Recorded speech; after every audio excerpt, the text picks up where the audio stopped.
Everybody, welcome to Success Coaching, Linking Professional Value.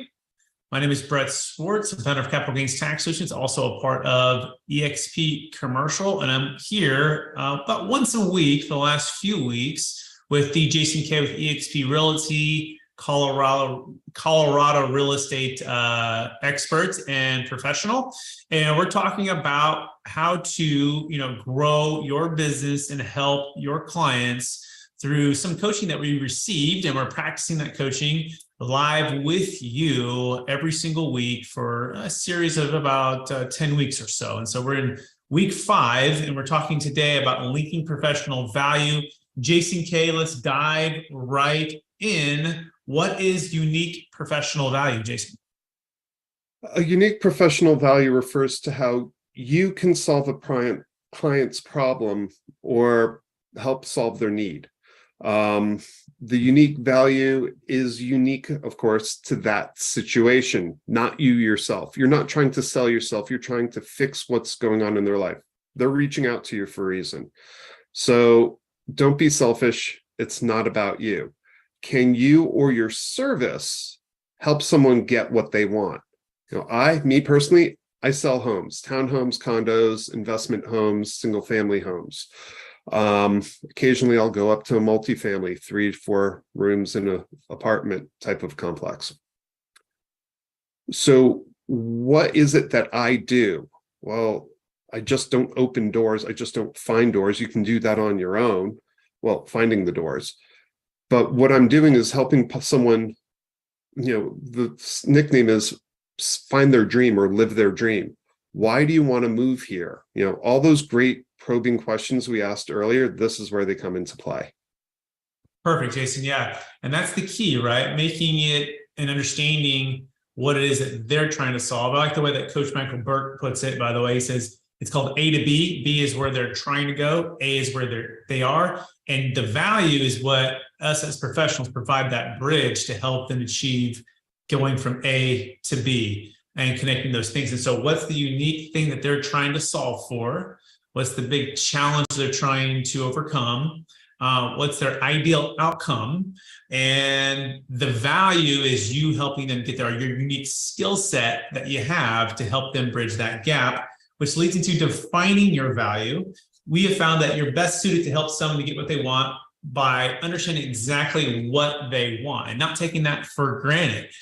Sometimes as professionals, I know Jason and I fall into this bad habit sometimes of thinking I already know what they want before fully engaging with an ideal outcome, understanding the why, understanding the challenges, understanding the things that are behind everything that they want. And by the way, someone can learn what somebody wants through a few things. First one would be rapport. So Jason talked about building some rapport and how that's going to help to open up what someone really wants. So we have covered this in detail. So this is a bit of a review. So if you don't remember rapport clearly, definitely go back to those videos. But rapport is that sense of when someone is starting to trust you. It's like you meet someone, you're chatting at the bar, and it's like, hey, I kind of like this person. That's building rapport. So the reason why you want to do it, obviously, is twofold. The first one is you want to get information from your client in order to help them. If you don't know what they're looking for, you can't help them find it. The second one is you want to build the trust. And that ultimately is where you're going with rapport. Because let's face it, both Brett and myself, we're helping our clients with what's likely going to be one of the largest purchases of their lives. Even if we're talking an entry-level house that's $250,000, that's a lot of money. That's putting people into debt for 30 years. As you go up in home prices, once you hit $1 million, $2 million, $3 million, that's an enormous amount of debt. That's an enormous responsibility. So yeah, we take our fiduciary duties extremely seriously.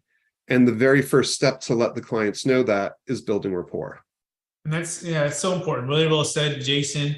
And I think this is key here. As you're building that rapport, the goal is to have a deep connection with someone and truly understand so that you can support them, right? And that's through connecting with somebody, asking great questions. We talked about chunking and values. We talked about future pacing in some previous ones, but let's continue to dive into defining value.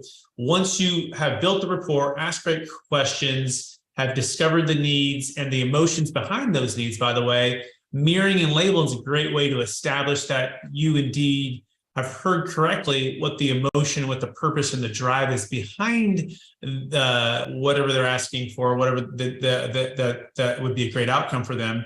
But once you understand that, your value again becomes the bridge between where they are and where they want to go. And that bridge connects what they want and then how they can get it. The path to the solution leads through you. In other words, you become that guide where you have that unique skill set. It's going to help to bridge the gap between where they're at and where they want to be. And so here's the big error, though. It's trying to solve the problem while still in discovery. One of the biggest challenges I think we all face, Jason, is, we're on that first meeting and it's trying to fit too much all in all at once. Because we've helped so many clients before, we've closed so many deals, and our ego gets in the way to think that we know better than the person does. And it's trying to move, in other words, the relationship or the thing too fast, right? You ever had that friend, Jason, who is in a relationship with somebody, or not quite even a relationship, but just getting to know them, but they wanted to move that thing fast, right? To dating or even faster towards marriage. And all of a sudden the person's going, whoa, what was going pretty good feels like it's moving too fast. And so any thoughts on that? Well, I'll give you a great example. Me personally, I'm a car nut. So when someone, usually a guy, but not always, goes, hey, listen, I'm looking for at least a 2-car garage. Instantly in my head, I go, great, he's got toys he wants to store. One of my clients wanted a wood shop. And that was what his garage was going to be. So you always have to ask questions.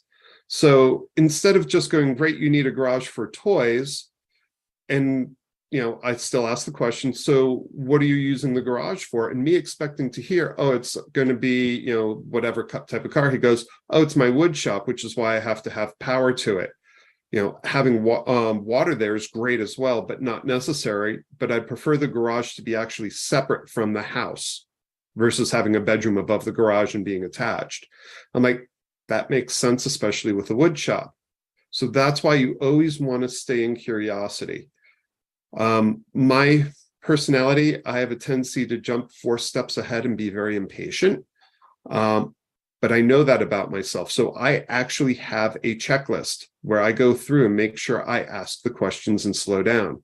So, for me at least, that I know is my weakness, and I have something to counteract it. So know what yours are as well, to make sure that you're actually helping your client do what they need to do.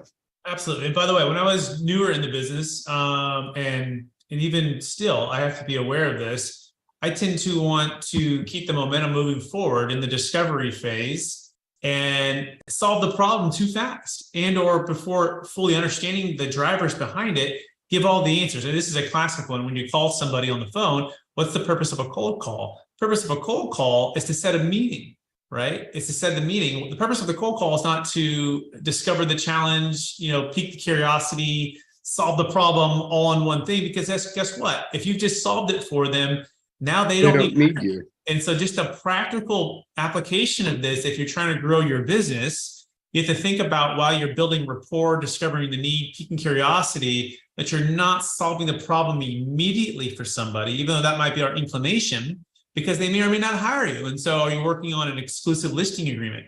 Or do you have a conditional engagement agreement? Do you have a commitment for them to meet with you? Do you have a commitment for them to work with you if you can deliver on solving their problem? Have you discussed how and where what that would look like as regards to fees and expectations there? And so these are all the practical things. It's not just about, of course, it's about solving the challenge for the client, but it's also having that boundary so that you can actually get paid to be able to work with more people. And so if you can solve the problem before they hire you, guess what? Why would they hire you? And so it's so important to make sure that you're not moving too fast during the discovery phase. Okay, so let's move on to the next part, Jason, which is when to say no. So if you understand what they want, But let's imagine you can't help them, right? For example, let's just say, hey, I found out one of my clients, by the way, I have clients in Colorado, so this is a good example, and they want to buy a house, right? And you're like, you know what? I've been to Colorado a couple times. I've never represented somebody there buying a house. Yes, I've sold, $500 million in preferred sales trust and commercial real estate, multifamily properties, and mostly in Sacramento, and across the country, other things. But specifically, guess what? I can't help you, even though you want me to help you. Here's the key. I want to refer it out to someone like Jason Kay who can help, because guess what? Two things. It's outside of my scope of practice and expertise. It also goes into a little bit deeper. In other words, it can also become unethical because I'm not going to best represent them. Even though emotionally they might want me to help them represent them, guess what? It's outside my practice. Now I can get a referral fee and I can work with Jason to make sure they treat, and do a great job for the client. But I've got to know when to say no to somebody, not let my ego get in the way when it's outside of my scope of practice. Jason, what do you think about that? Absolutely. I had a client who wanted to buy a small boutique hotel. If you remember what I said earlier, I don't really sell things like that. So I can't help you. The contracts are different. I'm a residential, not commercial agent. And guess what? They were looking at areas that were more than an hour and a half away from me. I don't know the market. I don't know what's going on, especially in commercial. So there's no way I could help them. But what I did, they're like, no, we want to work with you. You really know how to negotiate. I go, fine. So I called up a commercial agent and went, listen, I have a client. They're like, I love doing that. And they literally interrupted me and they go, I'm like, I didn't even say, they're like, they want to buy a piece of commercial property and want to work with you. I'm like, yes. They're like, yeah, we do a lot of that. So that's the type of thing that it works perfectly. If I tried to stumble through it, no one would have been happy. Another thing is when you have a client that blasts into town and they're like, oh, I'm going to buy blah, blah, blah, and they're just rude, or it's like, well, listen, if you want to see this property, the showing instructions are, we need to have proof of funds. It's like, well, I've got them. I'll have my whoever send them to you. It's like, great, but we have to have that before I can make the appointment. Get a call. Why haven't you set the appointment? You haven't sent the files over yet. We have to have the file to do this. I called the agent. They said, absolutely must have to have the file. I'm sorry. Or better yet, here in Boulder, we're highly restricted on what we can do with short-term rentals, like an Airbnb. I had a client whose daughter's going to school here. He absolutely said it has to be like this. I go, listen, the law says you can't do that. What we can do is this, this, or this. Do either of those work for you? And he went, oh, that's stupid. I went, I can't help you. And then I'm sorry, neither can anyone else because you legally can't do what you want to do. I ended up not working with that client. That was $1 million sale. Did it hurt? Not really, because he was never going to be able to buy anything. So all it did was keep me from wasting my time and frustrating him. Absolutely. So knowing that up front is huge. Yep, knowing that upfront is huge, and being aware of that before you're spinning your wheels. So now let's talk about and dive right into linking professional value. So we kind of did the premise here. So there's really 5 steps to this. Okay, 5 steps to this. Number 1 is discover the need. Discover the need.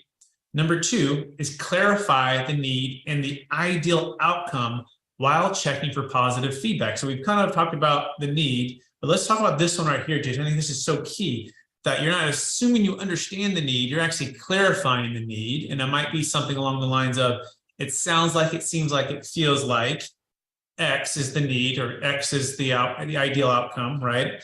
And then checking for positive feedback. And what that means is body language, that means tone, that means affirmation. Yeah, that's exactly right. Or, how are you making sure that you understand the need before you move to the next step? So we want to make sure there's positive feedback and agreement, and we want to make sure we're not going out of order on these steps, because guess what? There could be 2 or 3 or 4 other needs or wants, right? Or it could be the spouse, or it could be a business partner, or it could be something that's outside of just buying the house, or the capital gains tax exit challenge, or in the investment. And you want to make sure you're spending a good amount of time in the discovery, in the challenges. And so what? So you can help them more and deliver more value, because you're not just solving one challenge, you're solving 2, 3, 4, ideally things that they weren't even necessarily thinking about until you took the time and the patience and the thoughtfulness to ask great questions and spend time diving deeper versus just on the surface. Jason, any thoughts on that? Absolutely. I mean, in single family homes, it could be as simple as reading back, oh, I'm looking for a 3-bedroom, 2-bath house, about 1,500 square feet. Great. Out of curiosity, what are you using the 3 bedrooms for? Well, I've got my primary, I've got a guest room, and then I've got a home office or kids or whatever it is. So whatever it is, you read it back to them and go, I just want to understand this. You're looking for a 3-bed, 2-bath, about 1,500 square feet, right? Not only is that a tie down, but it's clarifying what are they looking for. If it's that home office, it's like, okay, will the home work if it's a 2-bedroom with a spare office that's not a legal bedroom? Well, yeah. Okay, so do you want me to set up a search for 2 bedrooms so we can find more homes that may fit? There will be a lot more that won't, but there will be some that you'll otherwise miss. No, just do 3 bedrooms. Okay, fine. Whatever the answer is, it doesn't matter.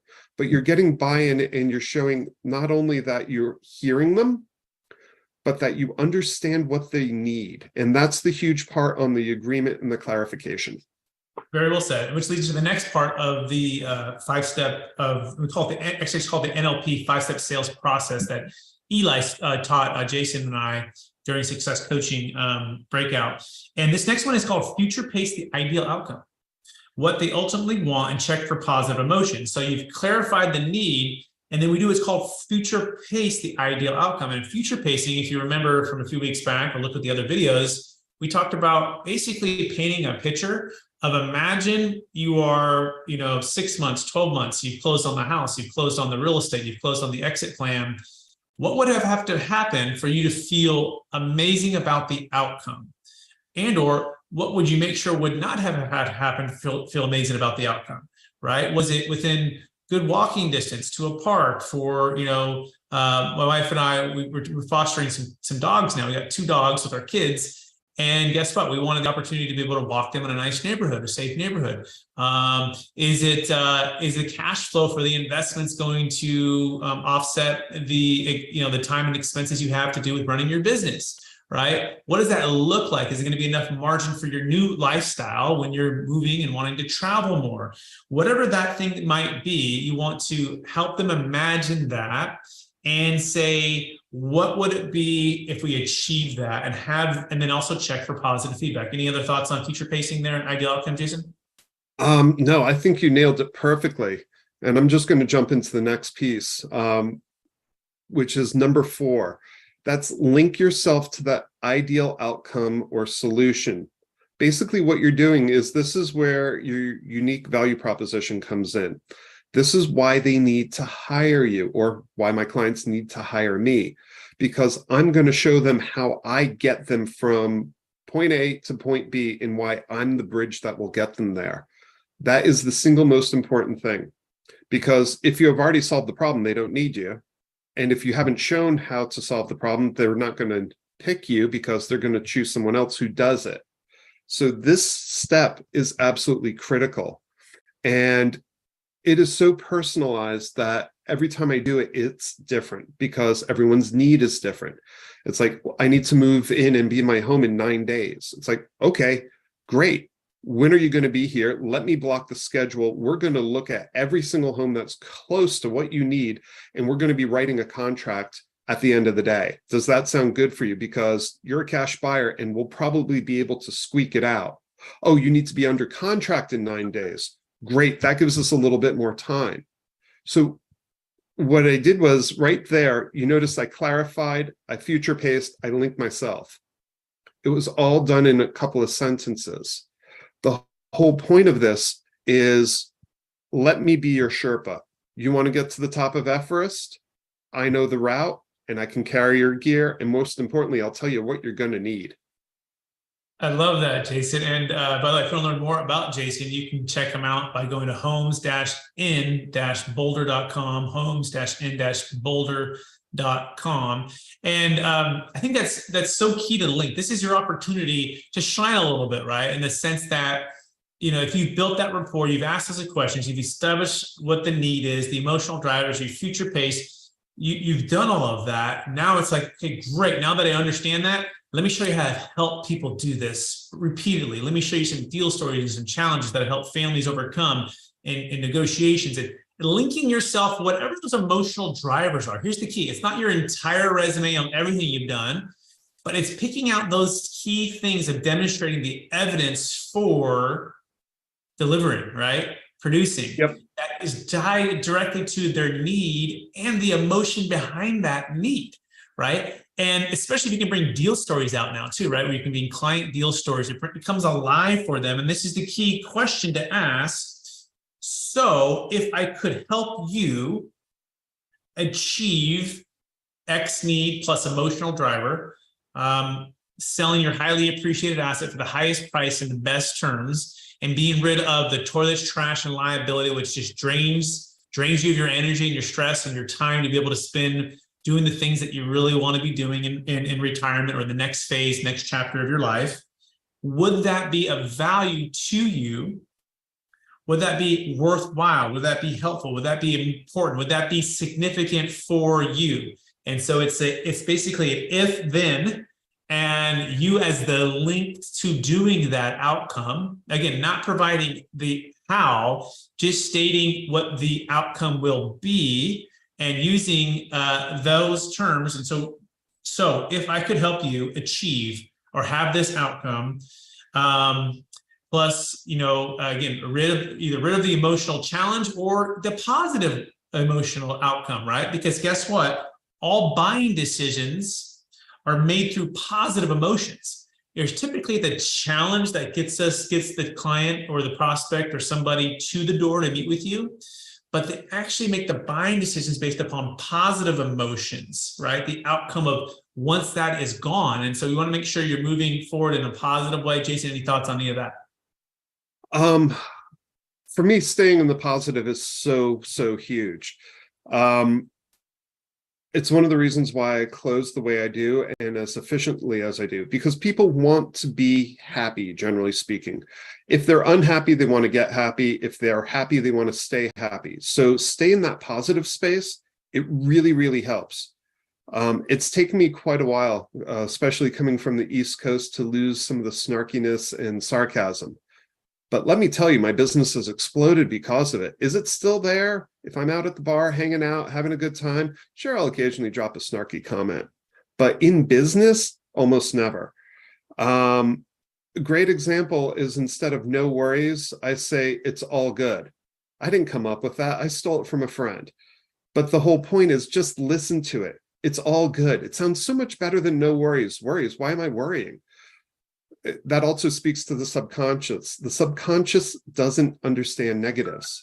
So by staying positive, you're talking both to the conscious and subconscious. I was just in a class, and it was something like 2 million bits per second of data gets processed by the subconscious. The conscious, about 136 bits per second. So if you can connect to that subconscious level, which is a lot of what we're doing here, it's huge. And that's a big step of it. And that helps you with the close. And there's tons of closings, and we'll get into that in a little bit too. Yeah, we're getting into closings probably on the next rate. And so, by the way, here are some other things that someone might ask you, or you might not necessarily be aware of, but you should write these down. Okay, I'm going to give you a rapid fire, some of the tools or some of the things that you bring to the table that you might not even be aware of. And then someone says, well, what value do you provide, or how do you link that? And you might have these things. First of all, your skills, your ability to ask useful, powerful questions. The direct output or the outcome of your business and the ability to help somebody and deliver on your highest and best gifts and strengths that you've been giving to help somebody is in direct correlation to your ability to ask useful, powerful questions. Ask great, useful, powerful questions. Guess what? Get amazing outcomes. Okay. Number two, ability to comprehend the needs, wants, deal breakers of the client. And I think this is the EQ, right? The EQ, where you're emotionally able to connect, comprehend, understand, come alongside of them on their needs and their wants and the deal breakers, the things that would keep them up at night. You know, a couple questions. I just went to the family office club, and one of the gentlemen who's raised, I think he raised $2 or $3 billion. He's just a phenomenal capital raiser for commercial real estate assets. He talked about asking two questions. Number one, he always asks, what are the one or two things that if you do this deal, you think might keep you up at night? Number two, what are the one or two strengths that you believe you see in me or my company that's going to help you achieve the outcome that you want to achieve? See, it's useful, and these are powerful questions that are always delivered for him in the discovery phase. And this is going to help him to go exactly where he needs to go to deliver the value for the client. Next thing, your skills, the ability to discover win-win outcomes, win-win outcomes. Instead of A and B, think A, B, C, D, E. Get a long list of options for ideal outcomes, for win-win scenarios, right? I think this often comes up during fee discussions, Jason, where someone's like, well, the fee is this, or what's your fee? It's like, well, let's take a step back. What's the purpose of fees? And what we're also going to talk in the future videos, how to overcome objections, and one of the major ones being, oh, your fee is too high. But just kind of teasing for that. I want Jason to touch on the tools. So Jason, as well, what other tools might a real estate professional like yourself, myself, have to offer our clients? So this is where you get to sell yourself. This is your education and your certifications, your experience, your competencies.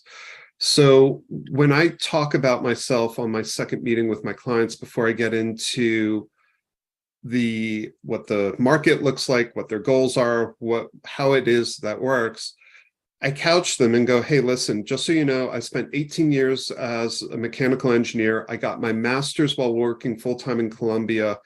I got my master's from Columbia while working full-time in Bell Labs, where I earned most of my 35 patents. Most of that's not really useful to the clients, but it does several things. A, I've got a master's degree. Okay. B, that means I can go through school. B, I've got patents. People are really impressed by that. God's honest truth is I could probably teach almost everyone who's watching this video how to write a patent in about 20 minutes. 35. Oh, that's a lot. Well, you should never compare yourself to anyone, but my mentor who taught me how to write patents has over 5,000. So the whole point of this is, I know people are impressed by this. So they'll now listen to what I say a little bit closer, which is why I drop it in there. Okay, you're saying you don't have patents and you haven't gotten a master's degree. Fine. What do you have? Oh, I've been selling real estate for 35 years. That's pretty impressive. Oh, I've sold a $15 million home, or I have sold over $100 million worth of whatever it is. That's your lead in. That will make people listen to you as being the expert, because that talks to it. Now, your competencies, it's like, oh, hey, listen, I just did this last week or last month, or I just helped a client do exactly what you've been doing. Or if it's been 5 years ago, it's like, I had someone exactly in your same situation, and this is what we did to help. Does that sound good to you? So your relevant knowledge is where you sell yourself and is incredibly important. Very and well that said. leads right into the resources. And I'll let Brett talk about some of the resources that you have Absolutely. to do that. And by the way, as we're going through this is a good exercise for you to write down and take 5-10 minutes. Your skills, your relevant knowledge, and your resources are the three categories we're talking about here. And the last one is the resources, right? So your ability to solve or ability to work well with others to solve problems, right? Your ability to work well with others to solve problems. I grew up playing basketball and football, and played basketball in college. And so it naturally kind of comes out at times when I share that. And when I share that, I think people appreciate it because it gives them an opportunity to see, yeah, I can work well with others under like a high, pressure situation. And maybe your memberships or the communities that you're in, or your network. Are you leveraging systems and different networks to leverage to get access to marketing and show properties, or to find opportunities to invest? Your time, your energy, the money you've invested and built for your business, or the people you've invested into. These are all things that can be a part of your offering to solve their problem. And so here's the key: become the problem solver. When someone asks you if you can help them, the answer is never simply a yes or no.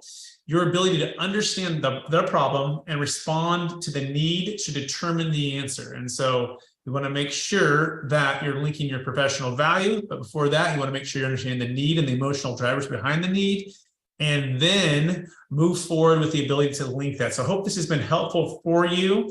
We are going to be talking more about success coaching and ways to help your clients more to convert more opportunities and more deals in the future. Jason K, if people want to get in touch with you, where can they find you? Best way to reach me is on my cell, 720-626-8416, or of course, the aforementioned website. You could also drop me an email at jason@homes-in-boulder.com. Brett? Amazing. Thank you, Jason. And if you want help in learning more about eXp commercial and selling multi-million-dollar multifamily properties, and also deferring capital gains tax on the sale of any asset of any kind, you go to capitalgainstaxsolutions.com. We use something called the Deferred Sales Trust, which is also an amazing way to link value for the need and be able to solve those big challenges. Go to capitalgainstaxsolutions.com. We will be back next week.